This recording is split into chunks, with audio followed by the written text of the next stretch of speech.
Luego de una prédica que un pastor estaba haciendo acerca de la misión, una persona de cierta edad se le acercó y le hizo una pregunta genuina, algo que estaba en su corazón. Y le preguntó lo siguiente, dice: pastor, ¿sabe que cuando era joven tuve una especie de corazonada, ¿no? Un llamamiento a servirle a Él con mi vida? Pero por esas cosas de la vida, por esto o por lo otro, terminé haciendo lo que estoy haciendo ahora. Soy odontólogo, terminé posponiendo la cosa y casi como que olvidando esa corazonada. Ya han pasado 40 años, pero ¿sabes qué? Todavía me queda esa duda. Si lo que yo tuve en mi interior era realmente voz de Dios o algo que simplemente podía ignorar. Y el pastor, casi como con tono genuino, misericordioso, pero entendiendo que el Espíritu Santo le está dirigiendo en su respuesta, le dice: hermano, siento que de parte de Dios, efectivamente, eso fue un llamado del Señor a servirle. Dice que esa persona se arrodilló y empezó a llorar desconsoladamente, sintiendo que tal vez algo había perdido durante todo ese tiempo. Se había tal vez perdido la oportunidad de pasar algo que no terminó sucediendo. Pero la historia no termina acá, porque nunca es tarde. Y finalmente esta persona, odontólogo de profesión, salió a misionar, ya de edad avanzada, pero no le importó nada. Salió, fue a cumplir el llamamiento del Señor y pasó los próximos 6 meses de su vida en el campo misionero, trabajando en la misión con su profesión, hasta que finalmente, después de 6 meses, partió a la presencia del Señor. Qué interesante este Dios tan grande que no lo abandonó hasta el final, recordándole hasta lo último de sus días que Él es su Dios y que fue llamado a servirle. Ahora la pregunta que nosotros nos hacemos frente a esta situación incómoda tal vez es: ¿existe plan B en nuestras vidas? ¿Existe esto de haber un plan A? Y cuando nosotros rechazamos ese plan A, terminamos viviendo una vida plan B. Y si existiese la oportunidad de que nosotros rechazáramos el plan de Dios, ¿cuánto miedo de terminar viviendo una vida que el Señor no nos llamó a vivir? El FOMO, este miedo a perdernos aquello que el Señor nos llamó a experimentar. Porque otra vez, no hay mejor plan que el de vivir una vida sirviéndole a nuestro Dios vivo. En el caso de Jonás, plan A, plan B, no le importa absolutamente nada, porque cuando recibe el llamado de Dios dice que se fue, se tomó un buque a Tarsis, pagó su pasaje, embarcó a esa ciudad huyendo así del Señor. Jonás simplemente se tomó otro colectivo, tenía que ir al este, se fue al oeste. Tarsis y Nínive, 2 direcciones opuestas. Nínive, que está allá por el norte, unos 800 kilómetros. Tarsis, allá por la zona de España, conocida en ese momento como tal vez la parte más remota para ese entonces, 3.200 kilómetros. 4 veces más de lo que tenía que hacer si tenía que ir a Nínive. Pero lo significativo no solamente la distancia, sino lo que implica esa distancia. Era un alejamiento completo de Dios. Casi como diciéndole a Dios: perdóname, yo no necesito de vos, o rechazo completamente el plan que vos tenés a mi vida. Y la historia tendría que haber o pudo haber terminado ahí, ¿no? Qué interesante que pudo terminar todo en esa situación en donde casi como en el corazón partido dice: bueno, me abandonaste, te dejo ir, Jonás. Pero aquí, si dependiese de nosotros, de que nuestro carácter que abandona a Dios, y Dios nos dejara tranquilos en nuestra decisión, plan A, plan B, plan C, plan Z, ese sería nuestro destino. Y no obstante, tenemos acá un Dios que siempre cumple sus planes. Y no solamente los cumple, sino que los cumple a través de sus amados hijos e hijas. Y Dios va a hacer cualquier cosa necesaria para redirigirnos y hacer su obra y hacerla a través de nosotros. Dice que el Señor lanzó sobre el mar un fuerte viento y se desencadenó una tormenta tan violenta que el barco amenazaba con hacerse pedazos. Y de ahí la pregunta incómoda: ¿por qué este Dios es tan insistente? Casi que blasfemo lo que voy a decir. ¿Por qué me molesta Dios? Esa pregunta que nos hacemos, no boca para afuera, con miedo a que termine siendo enjuiciado en este momento con un rayo santo. Pero que cuando vemos que nos queremos tomar unas vacaciones del Señor y el Señor nos manda tormenta y nos empieza a presionar y nos empieza a insistir, sentimos dentro de nuestro corazón: para un poco, Dios, para un poco, no me molestes tanto. ¿Por qué Dios insiste conmigo? Dice que se desencadenó una tormenta. Y es interesante la palabra tormenta y la palabra mar, porque en aquel momento, en las sociedades cananeas, había una mitología en donde creían que había un dios, Yam, es el mar, Dios mar, como que era aquel que quería dominar sobre todo los diferentes dioses y era como una tormenta tempestuosa en el mar mismo, hasta que el otro dios, Baal, lo pudo vencer. Casi como que esa es la historia de la creación de los cananeos. Una pelea entre el dios del trueno y un dios del mar que se van peleando entre sí para ver quién es más poderoso. Pero cuando dice acá que Dios es el que desencadenó la tormenta, es una declaración teológica diciendo: amigos, todo lo que creen ustedes no es así. El único Dios soy yo. El Dios que somete el mar soy yo. El Dios de la tormenta soy yo. Casi recordando a Cristo cuando le dice al mar: cállate la boca, mar. Y el mar se pone tranquilo. Una declaración de que Dios es el Señor de señores, creador de cielos y la tierra, y está haciéndose presente, interfiriendo en los planes de Jonás. Dice que el barco amenazaba con hacerse pedazos, y Dios no escatima en hacer pedazos nuestros barcos para dirigirnos nuevamente a la misión. No todas las tormentas son castigo de Dios, ¿no? No todas las tormentas que vienen en nuestras vidas es como un Dios severo que viene y quiere oprimirnos. Yo creo que acá entender la tormenta como un castigo divino tal vez sería desviar un poco la mirada de lo que significa la tormenta.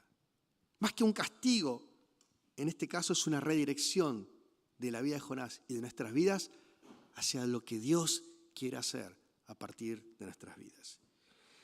Si creemos que Dios trabaja de manera suave, leamos Jonás y vamos a ver que Dios no tiene ningún problema en presionar profundamente nuestra vida para llevar a cabo sus cometidos.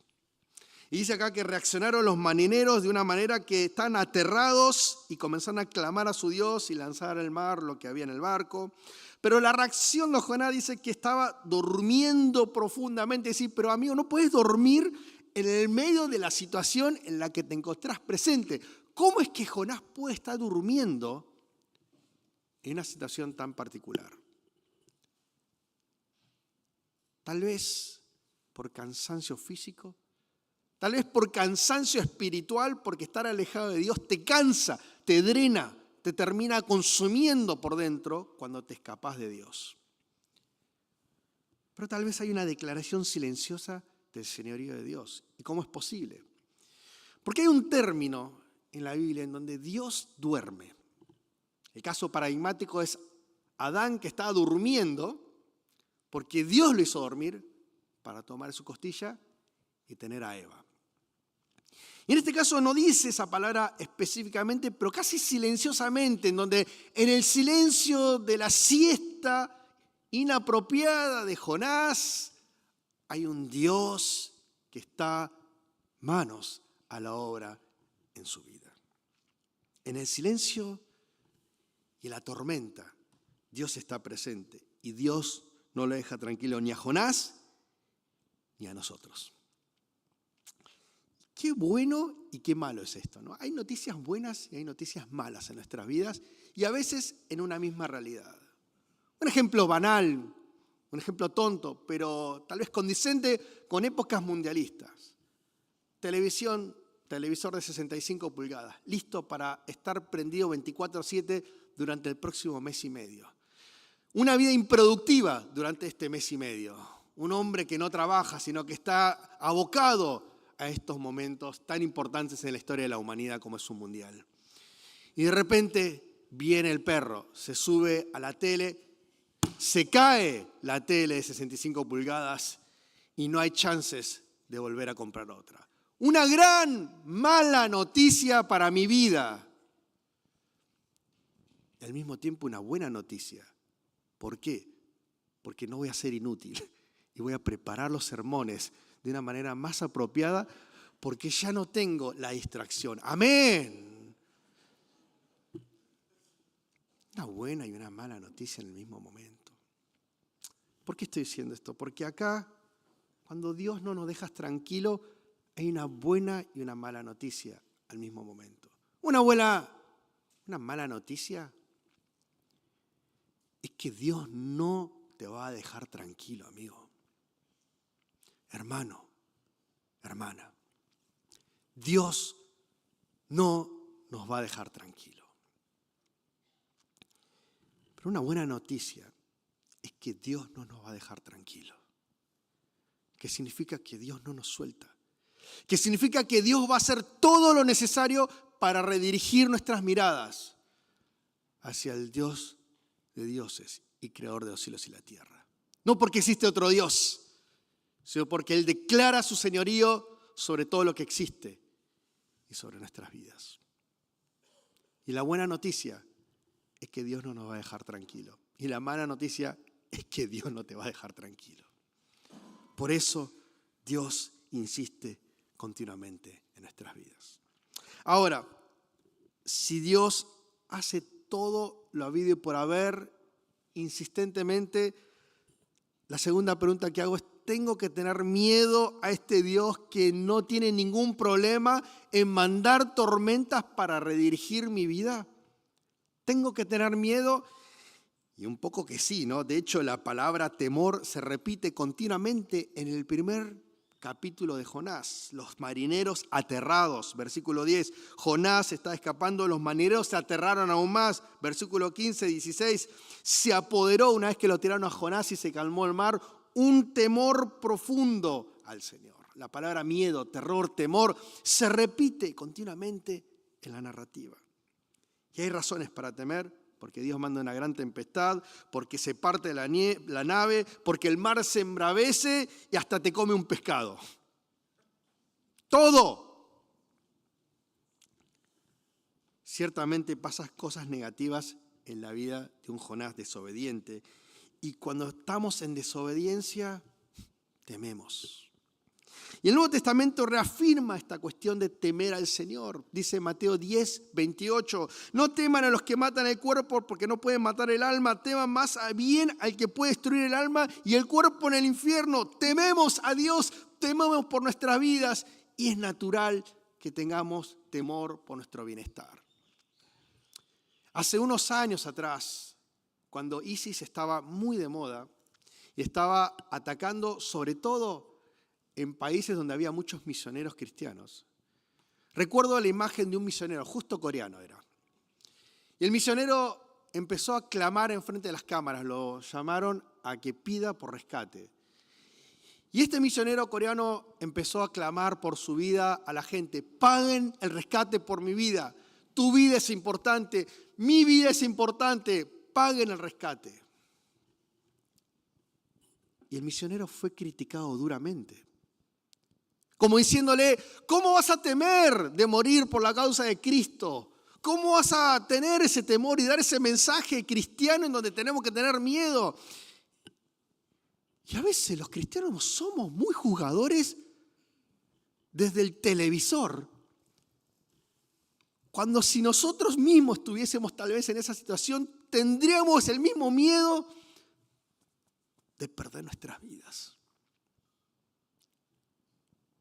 Porque tenemos miedo de nuestro bienestar. Mateo, no obstante, dirige nuestro temor no hacia un temor de lo que es nuestra vida y bienestar, sino un temor santo al Dios que está en control de todas las cosas. No temas por aquellos que puedan hacer daño a tu cuerpo. Teme al Dios en cuyas manos está la salvación de tu alma. Teme es un temor bíblico en donde ciertamente hay un terror, pero al mismo tiempo hay una paz, una paradoja en la cual es nosotros, si estuviese Dios en medio nuestro, caeríamos de rodillas por nuestra pecaminosidad y al mismo tiempo en adoración, porque aquel que envió a su Hijo Jesucristo nos dio paz con Él. Temor significa adoración para aquellos que tenemos nuestra identidad en Cristo. Redirigimos esa palabra temor, no hacia el miedo, sino a un temor reverente que desemboca en la adoración. ¿Por qué? Porque tenemos identidad en el Hijo de Dios. Tenemos identidad en Cristo. Y qué buenas noticias que en medio de las tormentas, en medio de las dificultades, en medio de la redirección de Dios, recordamos que tenemos identidad como hijos e hijas del reino. Pero nuestro querido Jonás se olvidó de su identidad. Dijo, soy hebreo, temo al Dios, Dios de los cielos, que hizo el mar y la tierra firme. Jonás tenía un privilegio, era profeta del Dios, Señor y Creador de los cielos y la tierra, y se olvidó de su identidad. Por un momento, por un instante, le agarró una amnesia espiritual y se olvidó de su identidad. Este es un llamado que nos hace a nosotros la palabra. ¿Cuál es mi identidad? ¿Quién soy yo? En el medio de las tormentas, en el medio de la redirección del Señor, en medio de su llamamiento, ¿quién soy yo? Porque identidad es todo. Identidad es lo que me lleva a tener un terror estático delante de la majestad de Dios, porque no tengo ninguna posibilidad de salvación, o un temor reverente de adoración al Dios que me llama su Hijo y su hija en Cristo Jesús. Identidad es todo. Y si bien tengo miedo, porque la mano de Dios va a hacer todo lo posible para redirigirme, recuerdo mi identidad que me lleva a refugiarme en Él. Entonces, ¿qué es lo que quiere Dios de mi vida a partir de todo esto? Y como dije recién, la palabra temor está en toda la narrativa, pero fíjese los últimos versículos 15 y 16. Dice que tomaron a Jonás, lo lanzaron al agua y la furia del mar se aplacó. Y al ver esto se apoderó de ellos un profundo temor al Señor, a quien le ofrecieron un sacrificio e hicieron votos. La ironía del pasaje, el que tenía temor y el que su temor fue cambiado de un temor aterrador a un temor reverente, adoración, no fue Jonás, sino que fueron los paganos condenados a una eternidad sin el Salvador. Un cambio de vida, un cambio de dirección, un cambio de paradigma en aquellos que no tendrían que, y no obstante Dios intervino. Un temor en donde se utiliza de una manera al comienzo del pasaje y en lo último del capítulo 1 vemos que algo ha sucedido. De repente el temor se transforma en adoración. Lo podemos llamar como un aha moment o como un clic. De repente lo vi. De repente Cristo es precioso. De repente Cristo es sabroso. De repente su gloria es lo que me importa. De repente la adoración es lo que me importa. De repente la salvación es la roca sobre la cual puedo fundamentar mi vida. De repente mis ojos quieren vivir la misión. Un temor reverente, un cambio de paradigma. Y esta es la diferencia con el mundo. Otra vez, el mundo tiene que temer. Lo peor que le puede pasar al mundo, lo peor que le puede pasar a una humanidad sin Cristo es no tener miedo, no tener temor, porque sin temor no puedes acercarte al Dios que te extiende la mano para sacarte de eso. La humanidad necesita venir hacia Cristo, necesita temer por su alma, necesita ser traído hacia Cristo. Y si no sucede eso, es un temor estático. Claro, vas a avanzar, vas a fingir demencia, vas a decir, ok, no tengo temor, y vas a tratar de autoconvencerte que no es así, pero en el fondo del alma de aquel que no está en Cristo siempre tendrá un temor estático de no poder avanzar, ya que no tiene lugar en donde anclar su seguridad. Pero el temor santo es otra cosa. El temor santo es un temor dinámico, es un temor que nos levanta, nos dirige y nos mueve hacia la dirección del Señor. El temor santo es lo que nos lleva hacia su misión multidimensional. Como dice Flavel, dice que este respeto al ojo de Dios nos inclina a realizar y hacer todo lo que le agrada y lo que nos manda a Él. Si verdaderamente tememos a Dios, no nos atrevemos a dejar de hacer las cosas que Él manda. Y si su temor es exaltado en nuestros corazones a un alto grado, nos capacitará para obedecerle en deberes acompañados de la más profunda abnegación. Génesis 22:12 dice, ahora sé que temes a Dios por cuanto no me has rehusado tu hijo, tu único hijo. Un temor que nos lleva a la obediencia, un temor que nos lleva hacia Cristo, un temor que nos dirige hacia la misión. La pregunta otra vez, ¿existe plan A? ¿Existe plan B en nuestras vidas? Hacemos esas preguntas existenciales y muchos de nosotros nos preguntamos eso todo el tiempo, ¿no? ¿Está bien lo que estoy trabajando? ¿Es esto lo que Dios quiere? ¿Está bien lo que yo hice toda mi vida? ¿Es esto lo que Dios quiso? Pero tal vez pensarlo de esta manera es incorrecto. Porque no se trata que un trabajo está bien y otro mal.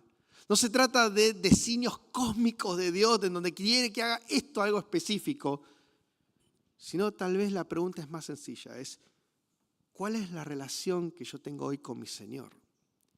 Y si hoy estoy haciendo exactamente lo que Dios quiere que yo haga. En el lugar que me toca estar hoy, en el trabajo, en la carrera, en el hogar, ¿estoy viviendo una relación de hijo e hija con mi Señor? ¿Cómo yo, movido por el temor del Señor, puedo vivir una relación pactual con Dios que me lleva a vivir la misión multidimensional? Una misión que no habla de trabajos sagrados, sino que de una vida consagrada a la majestad del Dios Santo. ¿Cómo puedo hoy vivir la misión en el lugar en donde me encuentro hoy? Cierro con esto. Hace poco hablé con una persona que es tal vez el dueño de la librería latinoamericana más importante, la librería cristiana. Casi como que le preguntamos, como ejemplo, ¿no? ¿Cómo hiciste para lograr esto, ¿no? ¿Cómo pudiste tener tal impacto en la sociedad cristiana latinoamericana? ¿Qué tipo de llamamiento hubo en tu vida? ¿Qué tipo de corazonada hubo en tu vida como para empujarte a hacer esto? Y él respondió, yo no creo en llamamientos supremos. Yo no creo en esto, sino en el día a día para ver hacia dónde me mueve el Señor. En otras palabras, tal vez no vivimos por un llamado específicamente glorioso, sino que vivimos adorando día a día al Dios de la gloria. Quizás no existen planes cósmicos específicos en nosotros, sino pequeños susurros al alma que nos llama a ser un adorador temeroso de Dios, aquel que procura llevar a cabo su plan maravilloso de salvación en esta tierra a través de personas comunes como vos y yo. Padre Celestial, hay un Dios grande que no nos abandona, no nos suelta,